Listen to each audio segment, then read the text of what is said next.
السلام عليكم ورحمة الله وبركاته.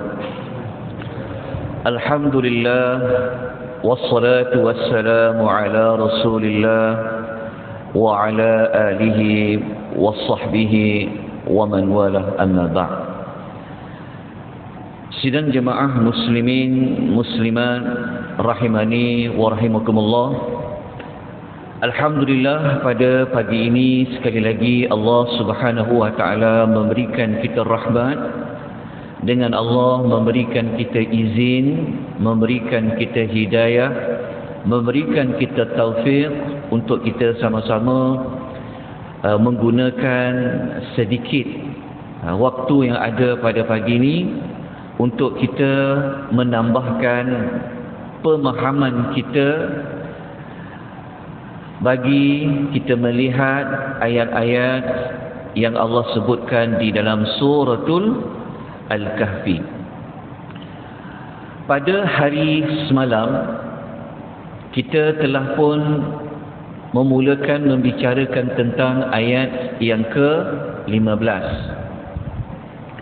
Ayat 15 ini adalah ayat yang Allah Subhanahu wa taala menceritakan kepada kita bagaimana keadaan penduduk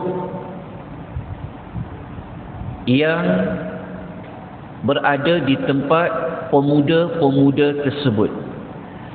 Kalau ayat nombor 14 yang telah kita baca sebelum ini, Allah menceritakan tentang perihal Ashabul Kahfi itu. Tapi pada ayat yang ke-15 Allah menceritakan tentang perihal penduduk-penduduk bagi Ashabul Kahfi itu, kaum bagi Ashabul Al-Kahfi itu. Maka ayat 15 ini Allah Ta'ala menceritakan bagaimana pemuda-pemuda tersebut mereka berbicara sesama sendiri. Mereka sedang membincangkan tentang apa kaum mereka itu telah lakukan. Jadi kalau kita baca ayat yang ke-15 ini telah pun kita bacakan, kita mendapati bahawa kaum mereka ini, kalau kita baca pada ayat ni ada 3 perkara. Perkara yang pertama, mereka mengatakan kaum mereka ini adalah ittakhadhu min dunihi alihah. Mereka kata kaum kita ni, mereka telah menyembah beberapa tuhan yang lain daripada Allah. Maknanya penduduk tempat mereka tinggal itu mereka mensyirikkan Allah.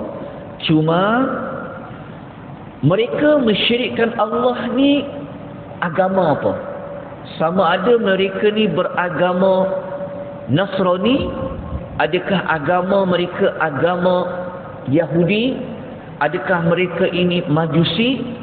Wallahu a'lam. Kita dah sebut pada peringkat awal, kita tidak dimaklumkan oleh Allah apa spesifik agama mereka.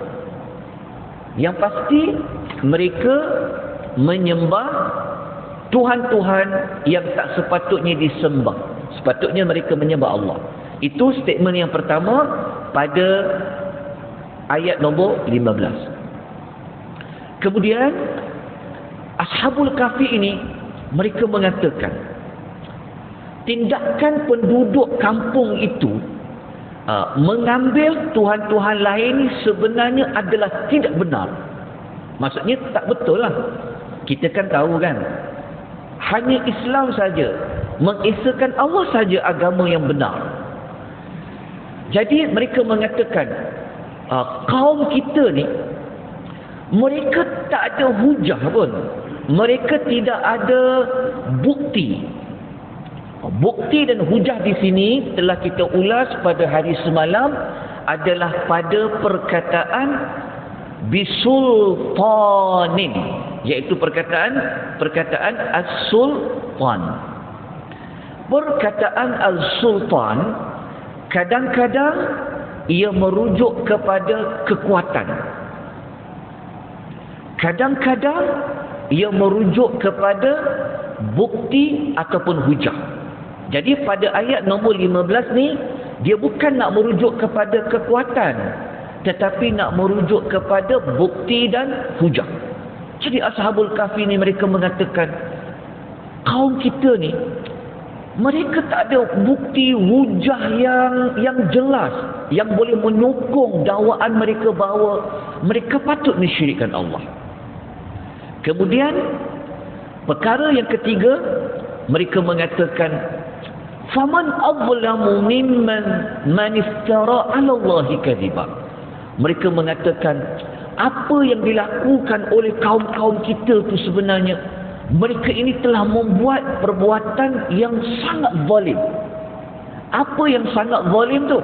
Iaitu mereka telah memperkatakan, mendakwa Allah itu dengan sesuatu yang dusta. Siapa kata Allah itu ada anak, dia telah menuduh Tuhan. Itu perkataan yang dusta. Okay. Siapa yang mengatakan Allah ini ada sekutu selain dari Allah mencipta langit, mentadbir bumi ini, maknanya orang itu telah berdusta terhadap Allah. Sebab tu kita katakan bahawa tidak ada mana makhluk yang berkuasa, tidak ada mana makhluk yang boleh mendatangkan mudarat, kebaikan, melainkan hanya Allah. Jadi siapa-siapa yang buat syirik, dia telah menyentuhkan Allah, dia itu adalah orang yang paling zalim. Sebab apa? Dia telah berdusta terhadap Allah Subhanahu wa ta'ala. Jadi pada ayat yang ke-15 ni, saya perincikan sedikit maklumat. Okey. Kalau diperincikan lagi, apa sebenarnya keterangan yang jelas tu? Kalau kita baca pada nota itu, kalau siapa yang ada melihat secara soft copy, dia akan jumpa pada slide nombor 191. Keterangan yang benar tu maksud dia, apa yang mereka sembah itu sebenarnya bukanlah Tuhan. Lepas tu tindakan mereka itu sebenarnya adalah tidak benar. Muslimin dan muslimat rahimani wa rahimakumullah, kalau tuan-tuan nak cari ayat lah, sambil kita belajar penggunaan kalimah dalam Quran. Kalau tuan-tuan nak cari dalam Al-Quran perkataan sultan, kalimah sultan yang merujuk kepada kekuatan, boleh rujuk surah Ar-Rahman ayat nombor 33. Kita akan jumpa pada hujung tu kan. Allah kata, fanfudu la tanfuduna illa bisultan. Jadi dalam ayat 33 surah Ar-Rahman ni, sultan dekat situ bukan makna hujah, tapi sultan dekat situ bermakna kekuasaan. Tetapi dalam surah Hud ayat 96, di sini sultan merujuk kepada makna bukti dan hujah yang jelas. Ayat 15 ni ada diperincikan lagi. Kenapa kalau mensyirikkan Allah dia dipanggil zalim? Kenapa dipanggil zalim? Ingat tak doa yang doa Nabi Allah Adam alaihi salam, yang Adam dia berdoa doa taubat dia. Ingat tak doa taubat dia?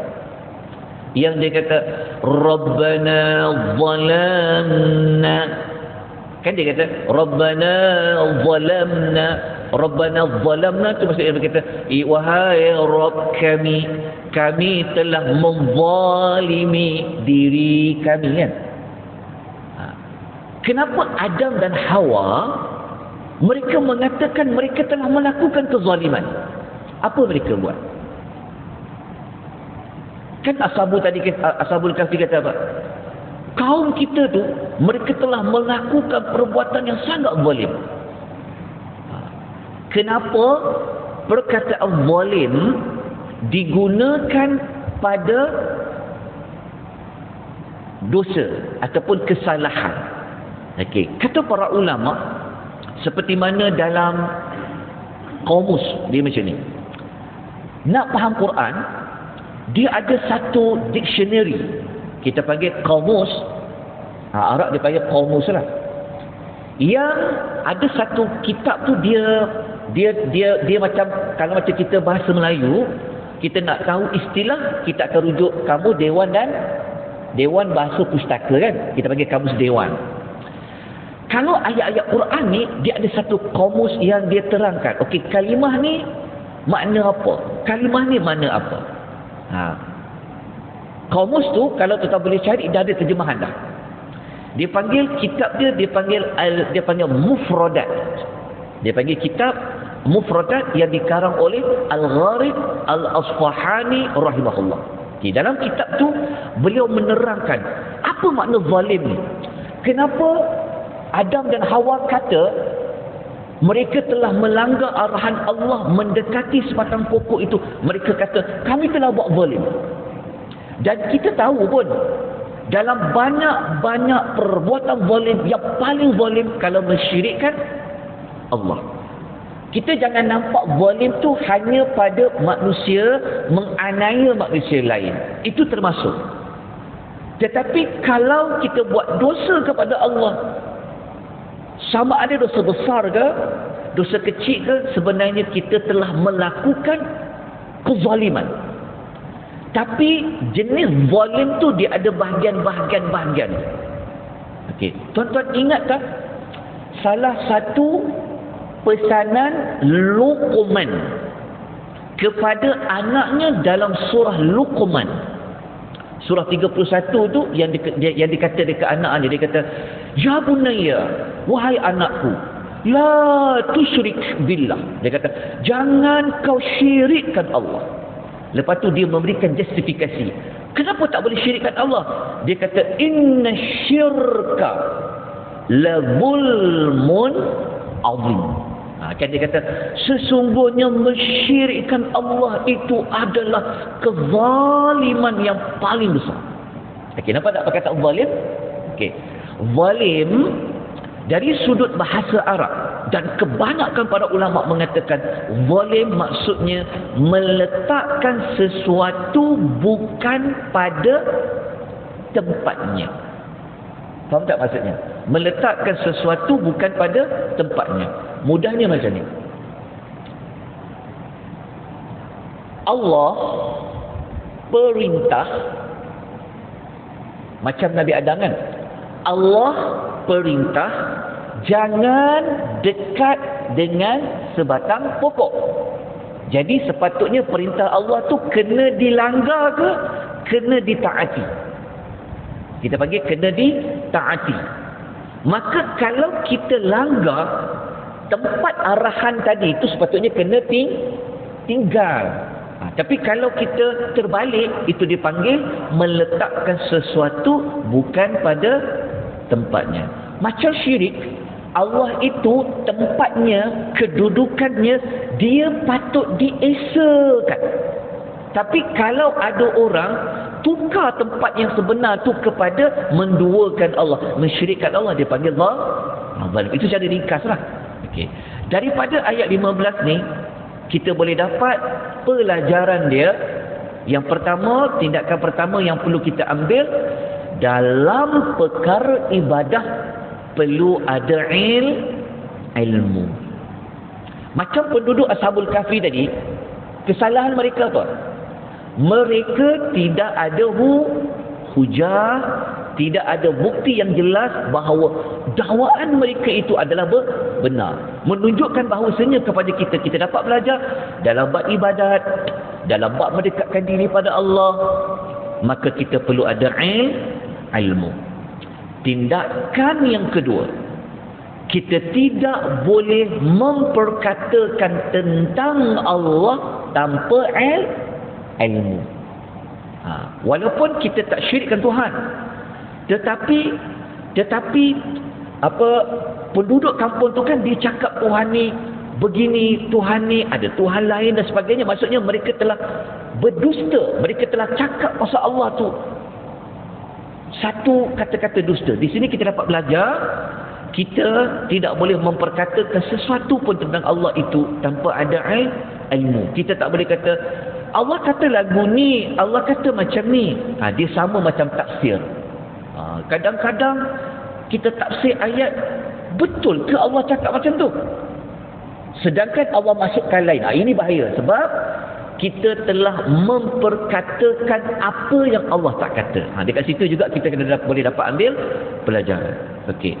Saya sokong dengan ayat lain dalam Al-Quran yang Allah bagi tahu. Nak kenal Allah ni perlu ada ilmu.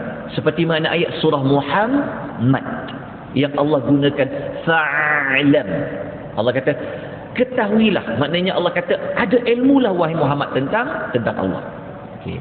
Kemudian kalau kita baca dalam nota ni, saya ada nyatakan beberapa maklumat lain untuk menguatkan teladan 1 dan teladan 2. Kata sahabat, dia kata al-ilmu imamun amal wal amalu tabi'uhu. Ilmu ini pemimpin kepada amal, manakala amal adalah pengikutnya. Maksudnya apa?